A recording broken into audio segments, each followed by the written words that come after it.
The primary goal of the Sidewater Channel is to provide a safe habitat for young salmon. In January, selfies will be allowed, but only if taken voluntarily and without breaking any other laws. Corey Williard had just been released from jail on Friday, 2 days before the deadly stabbing. The country fair has seen wet weather in the past. That's one of the reasons why there's some events inside and others outside. The process is slow and steady, generally taking about a day just to cut the tree down. That way it looks just as nice in front of the state capitol as it does here in the forest. The warming shelters are very similar to the cooling shelters that the missions have set up during the summer. To activate, temperatures have to dip below 41 degrees. That was all contingent, though, on the results of the election. Chief Morgan says if this third attempt fails now, he'll have to wait another 2 years to apply once again. The Perseid meteor shower happens every year, but 2016 is a little more special. When everything gets started, you'll be able to bring your styrofoam right here to the transfer station and drop it off like any other recyclable material. Jeremy Linder with KRCR News Channel 7 here. We are live at Crown Motors in Reading for our annual summer food drive. Coming up tonight on KRCR News Channel 7 at 6:30, find out why the DA's office says it doesn't fit their criteria. Taking part in the Teal Pumpkin Project is fairly simple. All you have to do is take a pumpkin like this one, paint it teal, and put it on your front porch. When you open the door for trick-or-treaters, you hand out alternatives to candy. The snow hasn't quite reached all the way down to Shingletown just yet, but you don't have to go far to see some fresh powder. Just head a little bit farther east towards Lassen, and there's a lot of white stuff on the ground. That's where I ran into Anon and his family trying to enjoy their white Thanksgiving. As of just a few minutes ago, the donations have topped out more than $721,000. The goal was only $500,000. Allison, good evening. Caltrans tells me that they're ready for tonight's storm. All 22 maintenance stations are stocked, and the fleet of plow trucks are waiting for that snow to fall. It's just something that you do. You get ready. It's like taking a skiing trip or a camping trip. You know, you just pack and get ready.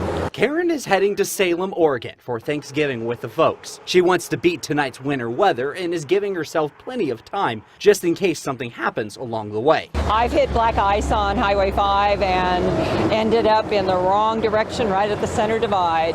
And that was in a four-wheel drive. When we see accumulation of snow, we're going to be out there. While drivers were busy on the highways, it was a quiet afternoon for Caltrans. Crews are on call and ready to go at a moment's notice. And there's an expectation that they're going to have snow tonight, and I would expect there's chain control tonight.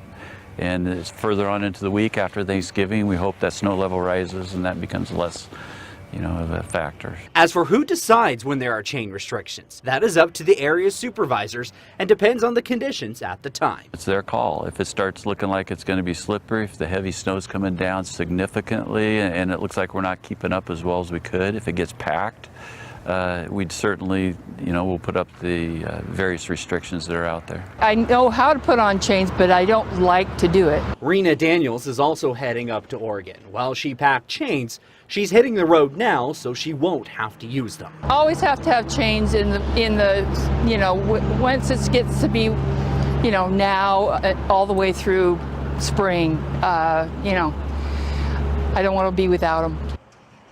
Now, Caltrans suggests to always check their chain restrictions before heading out. You can easily do that on our website, or if you're already on the road, check out our app for road conditions. It's a free app you can download. You just got to scroll up and look for road conditions. Jeremy Linder, KRCR News Channel 7. There's a little water in here right now, but Janet tells me it's not what's on the surface that counts. It's what's underneath. To be considered normal, the Reading Airport needs to see around 6.5 inches of rainfall during the months of October and November, a mark the region has missed for the past several years.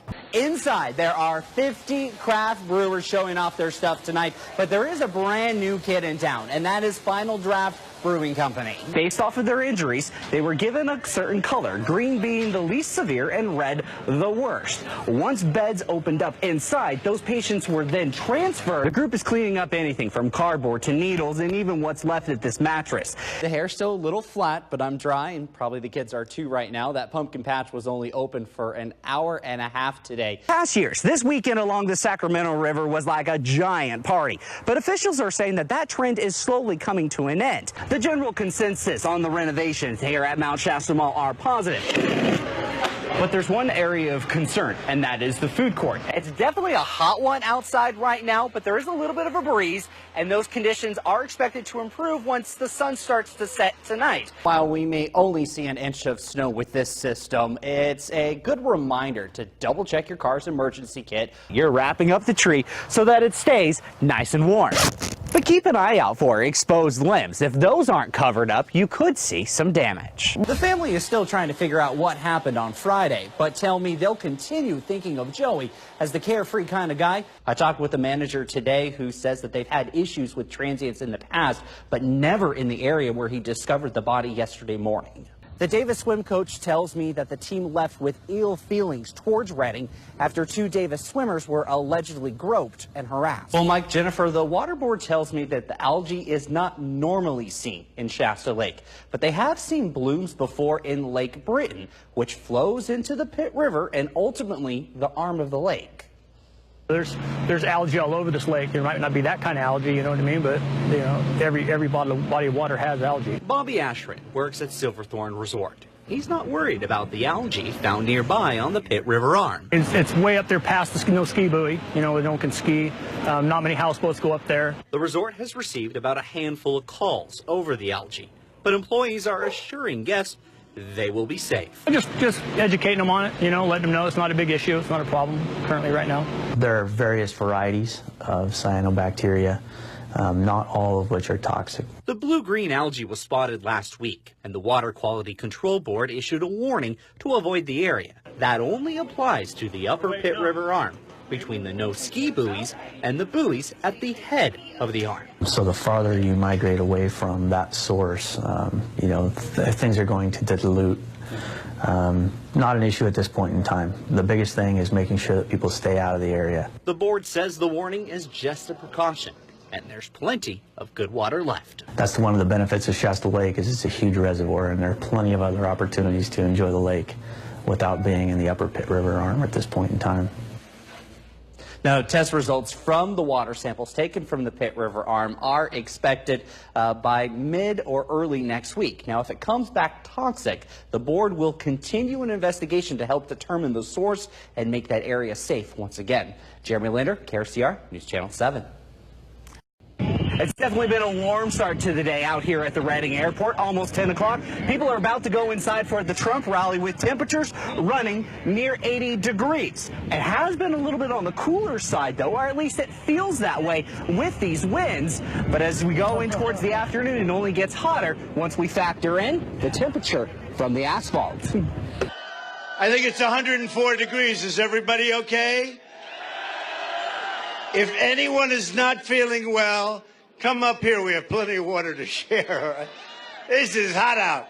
Donald Trump called out the heat Friday afternoon, with temperatures on the tarmac reaching above 120 degrees. Oh, it's going to be definitely warm, so make sure you hydrate. And just, you know, we've got a nice breeze blowing, so I think it will be okay. One person even fainted during Trump's speech. Puts me on what? Oh, get a medic, please. Medic.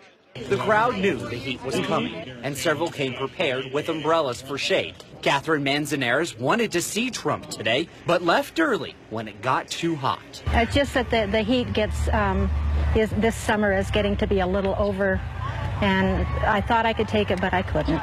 Others did not fare as well. More than a dozen people were treated for heat-related issues.